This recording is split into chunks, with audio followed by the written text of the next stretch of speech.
ஓம் சாந்தி. பாபாவின் நினைவோடு 17/5/2025 முரளியின் சாரத்தை பார்க்கலாம். பாபா முதல் கேள்வி என்ன கேட்குறாங்கன்னா, எந்த நிச்சயத்தின் ஆதாரத்தில் தந்தையிடம் நீங்காத அன்பு வைக்க முடியும்னு பாபா கேட்குறாங்க. முதல்ல தன்னை ஆத்மானு நிச்சயப்படுத்தி கொண்டீங்கன்னா தந்தையிடம் அன்பாக இருப்பீங்க. நிராகார தந்தை இந்த பாக்கிய ரதத்தில் வீட்டிருக்கிறாரு என்ற உறுதியான நிச்சயம் இருக்கணும். அவர் நமக்கு, அதாவது பிரம்மா மூலமாக படிப்பித்து கொண்டிருக்கிறார். இந்த நிச்சயம் நீங்கிவிட்டது என்றால் அன்பும் குறைந்துடும்னு பாபா சொல்கிறாங்க. நெக்ஸ்ட்டு, தந்தையின் மகிமையை மனிதர்கள் எவ்வாறு எல்லாம் பாடுகின்றனர்? அதுக்கான பதில், பதீத்த பாவனா வாருங்கள்னு தந்தையோட மகிமையை பாடுறாங்க. அவர் படகோட்டி, தோட்டக்காரர், பாபகடேஸ்வரர், அதாவது பாவங்களை போக்குபவராக இருக்கிறாரு. பல பெயர்களை சொல்கிறாங்க. ஆனால் உருவம் அனைத்து இடங்களிலும் ஒன்றாகத்தான் இருக்குது. ஞானக்கடல், சுகக்கடல்னு அவருடைய மகிமையெல்லாம் பாடுறாங்க. நாம் அந்த ஒரு தந்தையின் அருகில் அமர்ந்திருக்கிறோம்னு இப்போது நீங்கள் தெரிஞ்சிருக்கிறீங்கிறாங்க பாபா. முள்ளாக இருக்கக்கூடிய மனிதனிலிருந்து இப்போது நான் மலர் போன்ற தேவதையை ஆக்குவதற்காக வந்திருக்கிறேங்கிறாங்க பாபா. இது லட்சியம் குறிக்கோளாகவும் இருக்குதுன்னு பாபா சொல்லி புரிய வைக்கிறாங்க. நெக்ஸ்ட்டு, கன்யா தூய்மையை இழக்கும் போதும் தூய்மையாக இருக்கும் போதும் என்ன ஆகுதுன்னு பாபா கேட்குறாங்க.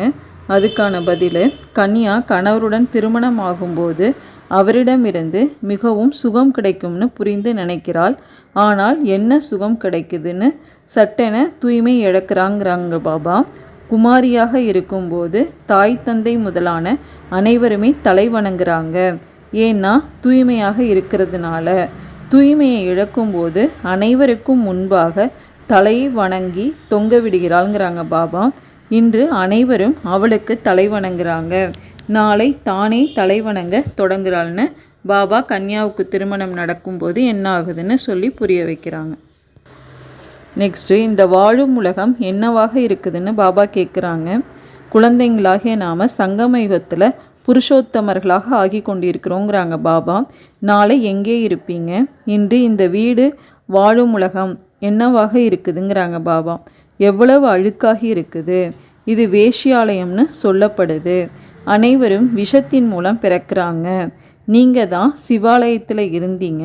இன்றிலிருந்து 5000 வருடங்களுக்கு முன்பு மிகவும் சுகமிக்கவர்களாக இருந்தோம் அப்படிங்கிறாங்க பாபா. துக்கத்தின் பெயர் அடையாளம் இருக்கலை. இப்போது மீண்டும் இப்படி ஆவதற்காக வந்திருக்கிறோங்கிறாங்க பாபா. மனிதர்களுக்கு சிவாலயத்தை பற்றி தெரியவே தெரியாதுன்னு சொல்லி புரிய வைக்கிறாங்க. நெக்ஸ்ட்டு, பாபா தன்னை எதிலெல்லாம் இருப்பதாக மனிதர்கள் சொல்லிவிட்டதாக கூறுகின்றார். அதுக்கான பதில், பாபா அனைவருமே சொல்கிறாங்க. பாபான்னா எல்லாருமே சொல்கிறாங்களாம். ஆனால் தந்தை எங்கே என கேட்டாங்கன்னா சர்வவியாபி, அதாவது எங்கும் நிறைந்தவர்னு சொல்லிடுறாங்க.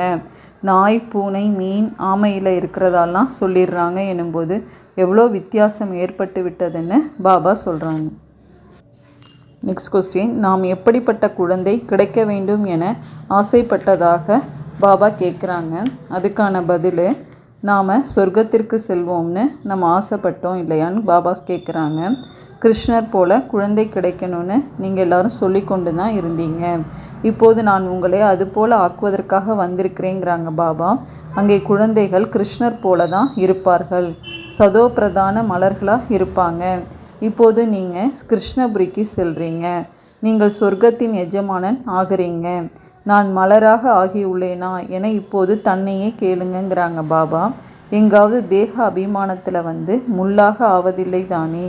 மனிதர்கள் தம்மை ஆத்மானு புரிந்து கொள்றதுக்கு பதிலாக தேகமாக நினைத்து கொள்கிறாங்க. ஆத்மாவை மறந்ததுனால தந்தையும் கூட மறந்து விட்டாங்க அப்படின்னு பாபா சொல்கிறாங்க. நெக்ஸ்ட்டு, இதுவும் கூட ஒரு அடையாளம் என பாபா கூறுவது என்ன? பாபா சொல்கிறாங்க, நம்முடைய பாபா இங்கே இருக்கிறாரு. அவர் தந்தை, ஆசிரியர், பிறகு குருவாகவும் இருக்கிறாரு. 3 பாகத்தையும் இப்போது நடித்து கொண்டிருக்கிறாரு. குழந்தைகளை தன்னுடையவராக ஆக்குறாரு. நினைவின் மூலம்தான் பாவ கர்மங்கள் அழியும்னு தந்தையும் சொல்கிறாரு. தந்தையை நினைவு செய்கிறதன் மூலமே பாவங்கள் நீங்குது. பிறகு உங்களுக்கு ஒளி கிரீடம் கிடைத்து விடுதுங்கிறாங்க பாபா. இதுவும் கூட ஒரு அடையாளமாக இருக்குதுங்கிறாங்க. மற்றபடி ஒளியை பார்க்க முடிகிறது. நெக்ஸ்ட் கொஸ்டின், முள் நிறைந்த இந்த காட்டில் முதல் விகாரத்தை பற்றி பாபா கூறுவது என்ன? எது விடுபட்டால் சரீரம் தூய்மையாகும்னு பாபா கேட்குறாங்க. அதுக்கான பதில்கள், நான் மனித சிருஷ்டியின் விதை ரூபமாக இருக்கிறேன்னு பாபா சொல்கிறாங்க. இது தலைகீழான மரமாக இருக்குது, இது கல்ப மரமாக இருக்குது. முதல்ல தெய்வீக மலர்களின் மரமாக இருந்தது, இப்போது முள் நிறைந்த காடாக ஆகிருச்சு. ஏன்னா 5 விகாரங்கள் வந்துவிட்டது. முதல்ல முக்கியமானது தேக அபிமானம். அங்கே தேக அபிமானம் இருக்கிறதில்ல. நான் ஆத்மா என்பது மட்டும்தான் தெரியும். மற்றபடி பரமாத்மா தந்தையை தெரியாதுங்கிறாங்க பாபா. ஏன்னு சொர்க்கத்தை பற்றி சொல்கிறாங்க. நான் ஆத்மா, அவ்வளவுதான், வேறு எந்த ஞானமும் கிடையாது. சத்யுகத்தில் பற்றி சொல்லியிருக்காங்க. பாம்பின் உதாரணமும் இருக்குதுங்கிறாங்க பாபா. பிறவிகளின் பழைய காய்ந்து போன சட்டையாக இந்த சரீரம் இருக்குது. இப்போது நீங்கள் இதை விட வேண்டியதாக இருக்குதுன்னு உங்களுக்கு புரிய வைக்கப்பட்டிருக்கு. இப்போது ஆத்மா மற்றும் சரீரம் இரண்டுமே தூய்மையை இழந்திருக்கு. ஆத்மா தூய்மை அடைந்துருச்சுன்னா சரீரமும் இந்த விடுபட்டு விடும்னு பாபா சொல்கிறாங்க. நெக்ஸ்ட் கொஸ்டின், மீராவை பற்றி பாபா கூறுவது என்ன? எந்த பயத்தை பாபா ஏற்படுத்துகிறார்? இதுக்கான பதில், மீரா தியானத்தில் விளையாடி கொண்டிருந்தார், அவருக்கு ஞானம் இருக்கலை. மீரா வைகுண்டத்திற்கு ஏதும் செல்லலைங்கிறாங்க பாபா. இங்கேயே தான் எங்காவது இருப்பார். இந்த பிராமண குலத்தை சேர்ந்தவர் என்றால் இங்கேயே தான் ஞானம் எடுத்திருப்பார்.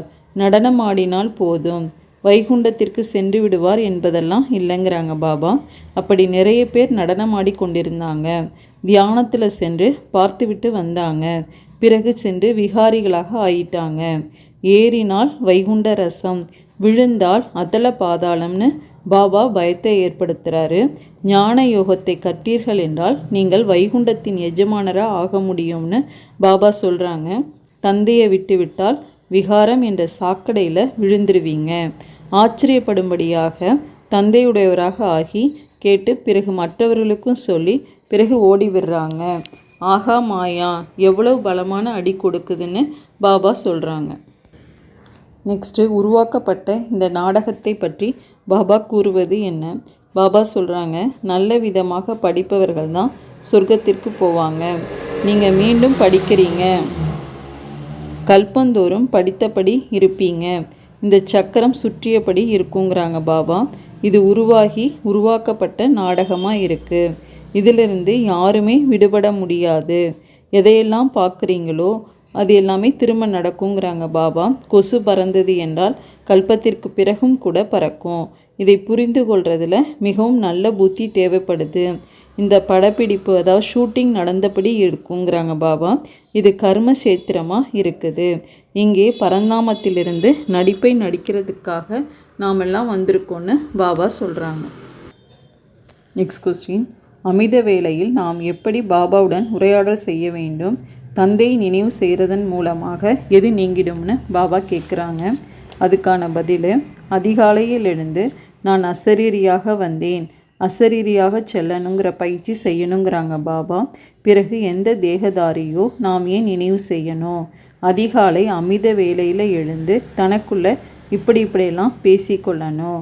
அதிகாலையை அமித வேளைன்னு சொல்லப்படுது. ஞான கடலிடம் ஞான அமிர்தம் இருக்குது. ஆக ஞான கடலே சொல்கிறாரு, அதிகாலை நேரம் மிகவும் நல்லதாக இருக்குது. அதிகாலை எழுந்து மிகவும் அன்புடன் தந்தையை நினைவு செய்யணும்.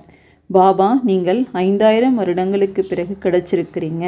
இப்போது தந்தை சொல்கிறாரு, என்னை நினைவு செய்தீங்கன்னா பாவங்கள் நீங்கிடும். ஸ்ரீமத் படி நடக்கணும். கண்டிப்பாக சதோ பிரதானமாக ஆகணும். தந்தையை நினைவு செய்கிற பழக்கம் ஏற்பட்டுடுச்சுன்னா குஷியில் எப்பயுமே இருப்பீங்க. சரீரத்தின் கவர்ச்சி நீங்கியபடி செல்லும். பிறகு தேகத்தின் உணர்வு இருக்காது. மிகவும் குஷியாக இருக்குங்கிறாங்க பாபா. நீங்கள் தூய்மையாக இருக்கும்போது குஷியாக இருந்தீங்கன்னு சொல்கிறாங்க. நெக்ஸ்ட் கொஸ்டின், கல்பமரம் வளர்ச்சி அடைவதை பற்றி பாபா கூறுவது என்ன? பாபா சொல்கிறாங்க, முதல்ல வருபவர்கள் கண்டிப்பாக 84 பிறவிங்க எடுப்பாங்க. பிறகு சந்திர வம்சத்தினர் குறைவாக, இஸ்லாமியர்கள் இன்னும் குறைவாக பிறவி எடுப்பாங்க.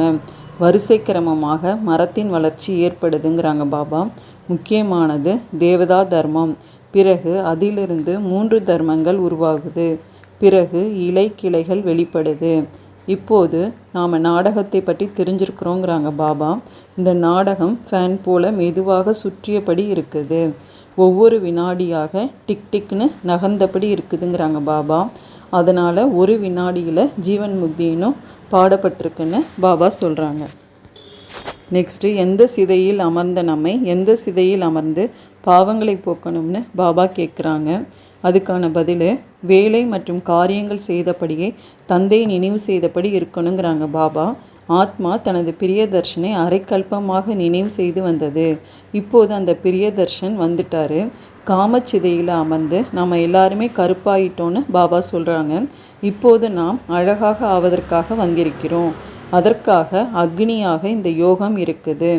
ஞானத்தை சிதைன்னு சொல்கிறதில்ல, யோகம்தான் சிதையாகும். நினைவின் சிதையின் மீது அமர்வதன் மூலம் பாவ கர்மங்கள் அழியுங்கிறாங்க பாபா. ஞானம் நாலேஜ் என சொல்லப்படுதுன்னு சொல்கிறாங்க. நெக்ஸ்ட்டு, மாயை நம்மை எதை செய்ய விடாதுன்னு பாபா கேட்குறாங்க. அதுக்கான பதில், இப்போது குழந்தைங்களாகிய நம்ம உயர்வாக ஆக்குவதற்காக உயர்வான கர்மங்கள் செய்கிறீங்கிறாங்க பாபா. தனது திருஷ்டியை தூய்மையாக ஆக்கணுங்கிறாங்க. நீங்கள் இப்போது கீழான கர்மம் செய்யக்கூடாது, கெட்ட திருஷ்டி பார்க்கக்கூடாதுன்னு தன்னை பார்க்கணும். நாம் லக்ஷ்மியை மணமுடிக்க தகுதி வாய்ந்தவராக இருக்கிறோமான்னு, நாம் தன்னை ஆத்மானு புரிந்து கொண்டு தந்தையை நினைவு செய்கிறோமா, தினந்தோறும் கணக்கு பார்க்கணும். முழு நாளில் தேக அபிமானத்தில் வந்து எந்த பாவ கர்மமும் செய்யவில்லை தானே, இல்லாவிட்டால் 100 மடங்கு தண்டனை ஆயிடுங்கிறாங்க பாபா. மாயை சாட்டு வைப்பதற்கும் கூட விடாது. 2-4 நாட்கள் எழுதிவிட்டு பிறகு விட்டு விடுறாங்க. தந்தைக்கு சிந்தனை இருக்கும் இல்லையா, தந்தைக்கு இரக்கம் ஏற்படுதுன்னு பாபா சொல்கிறாங்க. நெக்ஸ்ட்டு, எப்படிப்பட்ட பயிற்சி செய்யும்போது தடையற்ற வாயுமண்டலம் உருவாகும்னு பாபா கேட்குறாங்க. உலகத்திற்கு லைட்டு மற்றும் மைட்டின், அதாவது ஒளி மற்றும் சக்தியை கொடுப்பதற்காக அமித வேலை நினைவில் சுயத்தின் பயிற்சியின் மூலம் சாலியான வாயுமண்டலத்தை உருவாக்கணுங்கிறாங்க பாபா. அப்பொழுது தான் மனதின் சேவைக்கான சான்றிதழ் பெற முடியும். கடைசி நேரத்தில் மனதின் மூலம்தான் பார்வையின் மூலம் திருப்திப்படுத்தக்கூடிய தனது உள்ளுணர்வின் மூலம் மற்றவர்களின் உள்ளுணர்வை மாற்றுவதற்கான சேவை செய்ய முடியும். தனது சிரேஷ்ட நினைவின் மூலம் அனைவரையும் சக்திசாலியாக மாற்றணும். எப்பொழுது அப்படிப்பட்ட மைட் தருவதற்கான பயிற்சி செய்யும் பொழுது தான் தடையற்ற வாயுமண்டலம் உருவாகுங்கிறாங்க பாபா. மேலும் இந்த கோட்டையும் உறுதியாகிடும்னு சொல்கிறாங்க. நெக்ஸ்ட்டு, யார் புத்திசாலின்னு பாபா கேட்குறாங்க. மனம், சொல், செயல் 3 விதமான சேவையை ஒன்றாக இணைந்து செய்யக்கூடியவர்கள் தான் புத்திசாலிகளாக இருக்கிறாங்கன்னு பாபா சொல்கிறாங்க. அச்சா, ஓம் சாந்தி.